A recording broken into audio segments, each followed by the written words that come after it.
ਹੁਣ ਜਿਤਨੇ ਵੀ ਸੇਵਕ ਨੇ ਉਹ ਕਹਿੰਦੇ ਨੇ ਮਹਾਰਾਜ ਇੱਕ ਗੱਲ ਸਮਝ ਨਹੀਂ ਆ ਰਹੀ, ਜੋ ਕੁਝ ਦੇਖਣ ਵਿੱਚ ਆ ਰਿਹਾ ਹੈ ਉਹਦੇ ਕੱਪੜੇ ਸੁੰਦਰ ਨੇ, ਪਰ ਇਹਨਾਂ ਦੇ ਕੱਪੜੇ ਲੀਰੋ ਲੀਰ ਨੇ। ਜਿਹੜੀ ਗੱਲ ਠੀਕ ਹੈ ਉਹ ਤਾਂ ਠੀਕ ਹੀ ਹੈ, ਠੀਕ ਹੀ ਹੈ। ਹੁਣ ਆਪ ਜੀ ਕਹਿੰਦੇ ਹੋ ਕਿ ਉਹ ਔਰਤ, ਉਹ ਰਾਣੀ ਇਸ ਦੀ ਬਰਾਬਰੀ ਨਹੀਂ ਕਰ ਸਕਦੀ, ਤੇ ਇਹ ਤਾਂ ਨਿੰਦਾ ਹੋ ਗਈ, ਨਿੰਦਾ ਹੋ ਗਈ। ਕਬੀਰ ਸਾਹਿਬ ਜੀ ਕਹਿੰਦੇ ਨੇ ਮੈਂ ਨਿੰਦਾ ਨਹੀਂ ਪਈ ਕਰਦਾ, ਨਿੰਦਾ ਨਹੀਂ ਕਰ ਰਿਹਾ। ਫਿਰ ਦੂਜੇ ਸ਼ਲੋਕ ਵਿੱਚ ਕਬੀਰ ਸਾਹਿਬ ਜੀ ਕੀ ਕਹਿੰਦੇ ਨੇ? ਕਬੀਰ ਨ੍ਰਿਪ ਨਾਰੀ ਕਿਉਂ ਨਿੰਦੀ ਹੈ, ਕਿਉਂ ਹਰ ਚੇਰੀ ਕੋ ਮਾਨ। ਇਹ ਬੋਲ ਦੇਖਣਾ ਕਬੀਰ ਸਾਹਿਬ ਦੇ। ਕਬੀਰ ਜੀ ਕਹਿੰਦੇ ਨੇ ਨ੍ਰਿਪ ਨਾਰੀ ਦੀ ਮੈਂ ਨਿੰਦਾ ਨਹੀਂ ਕਰ ਰਿਹਾ, ਕੱਪੜੇ ਉਹਦੇ ਖੂਬਸੂਰਤ ਨੇ, ਪਰ ਮੈਂ ਇਹਦੀ ਸਿਫਤ ਕਿਉਂ ਕਰ ਰਿਹਾ? ਉਹਦਾ ਕਾਰਨ ਹੈ, ਕਾਰਨ ਹੈ। ਹੁਣ ਕਾਰਨ ਕੀ ਹੈ ਇਹ ਦੇਖਣਾ, ਦੇਖਣਾ। ਕਬੀਰ ਸਾਹਿਬ ਕਹਿੰਦੇ ਨੇ ਕਬੀਰ ਨ੍ਰਿਪ ਨਾਰੀ ਕਿਉਂ ਨਿੰਦੀ ਹੈ, ਕਿਉਂ ਹਰ ਚੇਰੀ ਕੋ ਮਾਨ।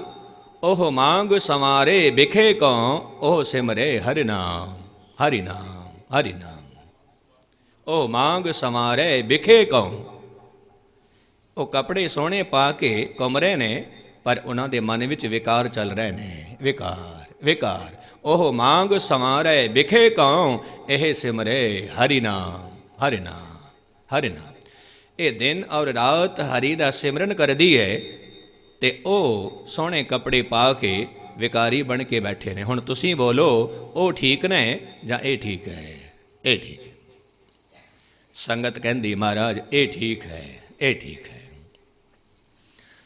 ਤੋ ਧੰਨ ਗੁਰੂ ਨਾਨਕ ਸਾਹਿਬ ਦੇ ਬੋਲ ਨੇ ਕੂੜ ਕਾਇਆ, ਕੂੜ ਕਪੜ, ਕੂੜ ਰੂਪ ਅਪਾਰ।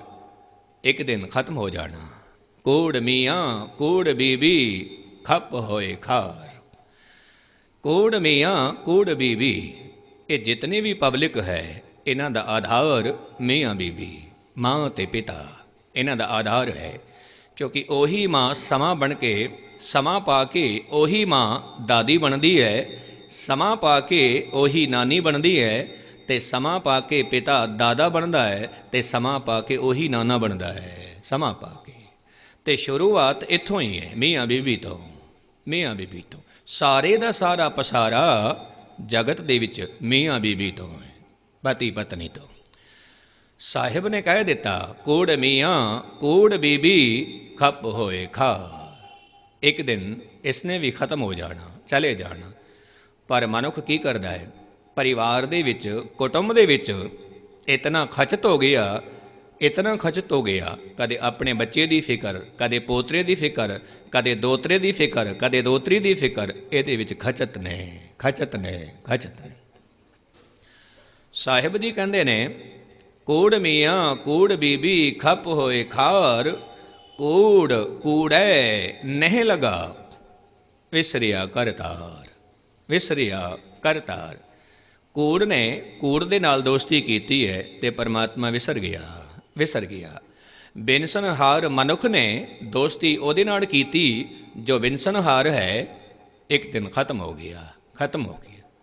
ਜੇਕਰ ਮੈਂ ਇਸ ਨੂੰ ਇਸ ਤਰ੍ਹਾਂ ਕਹਿ ਦੇਵਾਂ ਕਿ ਮਨੁੱਖ ਦੀ ਚਾਹਤ ਹੈ ਬਹੁਤ ਸੋਹਣਾ ਮਕਾਨ ਚਾਹੀਦਾ ਹੈ, ਪਰ ਮਕਾਨ ਵੀ ਬਿਨਸਨਹਾਰ ਹੈ। ਮਨੁੱਖ ਦੀ ਤਮੰਨਾ ਹੈ ਮੈਨੂੰ ਰਾਜ ਚਾਹੀਦਾ ਹੈ, ਪਰ ਉਹ ਵੀ ਬਿਨਸਨਹਾਰ ਹੈ। ਮਨੁੱਖ ਦੀ ਤਮੰਨਾ ਹੈ ਮੈਨੂੰ ਸੋਨਾ ਚਾਹੀਦਾ ਹੈ, ਚਾਂਦੀ ਚਾਹੀਦੀ ਹੈ, ਉਹ ਵੀ ਬਿਨਸਨਹਾਰ ਹੈ। ਮਨੁੱਖ ਕਹਿੰਦਾ ਹੈ ਮੇਰਾ ਰੂਪ ਬਹੁਤ ਸੁੰਦਰ ਹੋਵੇ, ਫਿਰ ਉਹ ਵੀ ਬਿਨਸਨਹਾਰ ਹੈ, ਉਹ ਵੀ ਬਿਨਸਨਹਾਰ ਹੈ। ਸਾਹਿਬ ਜੀ ਕਹਿੰਦੇ ਨੇ ਕੂੜ ਕੂੜੈ ਨਹਿ ਲਗਾ, ਵਿਸਰਿਆ ਕਰਤਾਰ, ਕਰਤਾਰ ਵਿਸਰ ਗਿਆ। ਪਰਮਾਤਮਾ ਕਰਤਾ ਵਿਸਰ ਗਿਆ ਤੇ ਕਿਰਤ ਦੇ ਨਾਲ ਪ੍ਰੀਤ ਜੋੜ ਲਈ, ਕਿਰਤ ਨਾਲ। ਕਿਉਂਕਿ ਕਿਰਤ ਤੇ ਕਰਤਾ, ਕਰਤੇ ਨੂੰ ਭੁਲਾ ਬੈਠੇ ਹਾਂ ਤੇ ਕਰਤੇ ਦੀ ਜਿਹੜੀ ਕਿਰਤ ਹੈ ਉਹਦੇ ਨਾਲ ਪ੍ਰੀਤ ਜੋੜ ਕੇ ਬੈਠ ਗਏ। ਔਰ ਜਿਹੜੀ ਕਿਰਤ ਹੈ ਇਹ ਬਿਨਸਨਹਾਰ ਹੈ, ਇਸ ਨੂੰ ਪਰਮਾਤਮਾ ਨੇ ਸਮੇਟ ਲੈਣਾ ਹੈ। ਤੂੰ ਕਰਤੇ ਦੇ ਨਾਲ ਪ੍ਰੀਤ ਜੋੜ, ਕਰਤੇ ਨਾਲ। ਸਾਹਿਬ ਜੀ ਕਹਿੰਦੇ ਨੇ ਕੂੜ ਕੂੜੈ ਨਹਿ ਲਗਾ, ਵਿਸਰਿਆ ਕਰਤਾਰ। ਕਿਸ ਨਾਲ ਕੀਚੈ ਦੋਸਤੀ, ਸਭ ਜਗ ਚੱਲਣਹਾਰ। ਹੁਣ ਇੱਥੇ ਸਵਾਲ ਕੀਤਾ ਹੈ, ਸਵਾਲ। ਸਾਹਿਬ ਜੀ ਕਹਿੰਦੇ ਨੇ ਹੁਣ ਮੈਨੂੰ ਦੱਸੋ ਮੈਂ ਦੋਸਤੀ ਕਿਹਨਾਂ ਦੇ ਨਾਲ ਕਰਾਂ, ਕਿਹਨਾਂ ਦੇ ਨਾਲ, ਮੈਨੂੰ ਦੱਸੋ।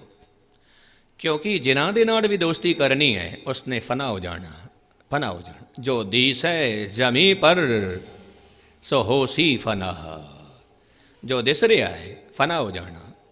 साहिब जी कहते ने जो दिसै सो चालन हार, लपट रहो तैं अंध अंधार।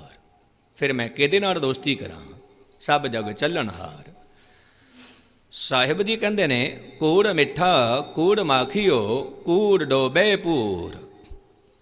ये जिहड़ा कूड़ दा पसारा है ये बहुत मिठा है, बहुत मिठा है, शहद वांगू मिठा है, शहद वांगू। और इसी करके मनुख ये विच खचत हो गया, खचत हो गया। साहिब जी कहते ने कूड़ मिठा कूड़ माखियो, इतना मिठा जितना मिठा शहद होंदा है, ये परिवार कुटुंब कबीला ये उतना ही मिठा है, उतना ही मिठा है।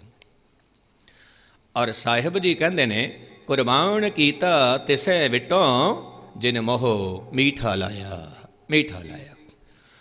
और ये विच ही मनुख खचत हो गया, खचत हो गया। साहिब जी कहते ने किस नाल कीचै दोस्ती, सब जग चलन हार। कूड़ मिठा कूड़ माखियो, कूड़ डोबे पूर। नानक वखाणै बेनती, तुद बाज कूड़ो कूड़। तेरे तो बगैर सब कूड़ है, सब कूड़ है तेरे तो बगैर। सच तो बगैर सब झूठ है, सब झूठ है। हुण झूठ तक साडा जो साडी पकड़ है, झूठ की जिहड़ी पकड़ है ये किवें खत्म होवे, किवें खत्म होवे। क्योंकि जदों तक पकड़ मजबूत है झूठ की कूड़ की, उदों तक सच तक पहुँचना बड़ा औखा है, बड़ा औखा है, बड़ा औखा है। सच तक किवें पहुँचोगे, सच तक साड़ी पकड़ किवें होवेगी, ते धन गुरु नानक साहिब दा दूजा शब्द है। साहिब जी कहते ने सच तां पर जानी है, जां हृदय सच्चा होए। कूड़ की मल उतरै तन करे हच्छा धोए। सच तां पर जानी है, जां सच धरै प्यार। नाओ सोन मन रहसिए तपाए मोख द्वार। सच तां पर जानी है, जां जुगत जाने जीओ। धरत काया साध कै विच देई करता बियो। सच तां पर जानी है, जां सिख सची ले। दया जाने जी की किछ पुण्य दान करे। सच तां पर जानी है, जां आत्म तीरथ करे निवास। सत गुरु नो पुछ कै बह रहे करे निवास।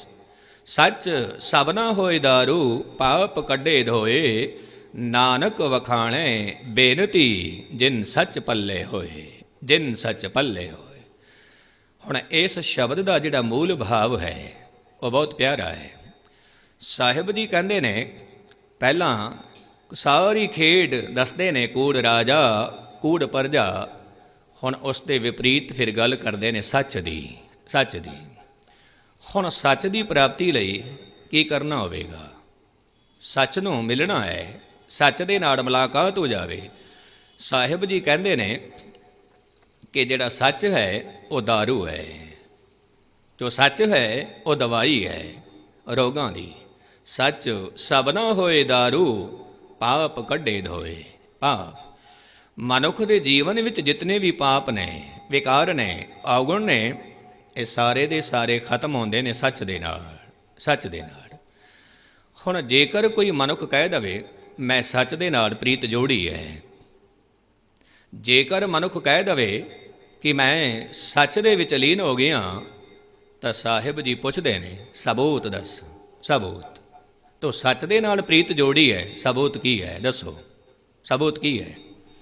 तो धन गुरु नानक साहिब जी सबूत भी दसदे ने। सबूत कहते ने सच तां पर जानी है, जां हृदय सच्चा होए। हृदय जेकर हिरदे विच सच है तो फिर सबूत मिलता है।